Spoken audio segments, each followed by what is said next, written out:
ಸ್ನೇಹಿತರೆ, ಮೌನ ಮಾತಿಗಿಂತ ಶ್ರೇಷ್ಠ. ಮಾತು ಬೆಳ್ಳಿ, ಮೌನ ಬಂಗಾರ.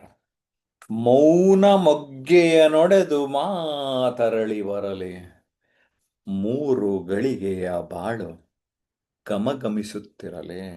ಮೌನ ಮೊಗ್ಗೆಯ ನೊಡೆದು ಮಾತರಳಿ ಬರಲಿ, ಮೂರು ಗಳಿಗೆಯ ಬಾಳು ಗಮಗಮಿಸುತ್ತಿರಲಿ ಅಂತ ನಮ್ಮ ಚೆಂಬೆಳಕಿನ ಕವಿ ಚನ್ನವೀರ ಕಣವಿಯವರು ಈ ಮಾತನ್ನ ಆಡಿದ್ದಾರೆ. ಸ್ನೇಹಿತರೆ, ಯಾಕೆ ಈ ವಿಚಾರ ಹೇಳ್ತಾ ಇದ್ದೇನೆ ಅಂದರೆ, ನಾವು ಆ ಮೌನದ ಹಿನ್ನೆಲೆಯಲ್ಲಿ, ಮೌನದ ಬ್ಯಾಕ್ಗ್ರೌಂಡಲ್ಲಿ ನಮ್ಮ ಮಾತುಗಳು ಬಂದಾಗ ಅದಕ್ಕೆ ಅರ್ಥ ಜಾಸ್ತಿ ಆಗ್ತದೆ.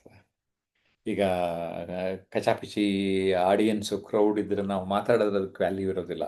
ಆದರೆ ಮೌನದ ಸಂದರ್ಭದಲ್ಲಿ ನಾವು ಮಾತನಾಡಿದಾಗ ಆ ಮಾತಿಗೆ ತೂಕ ಬರ್ತದೆ. ಏನಂತೀರಿ? ಮಾತು ಬೆಳ್ಳಿ, ಮೌನ ಬಂಗಾರ.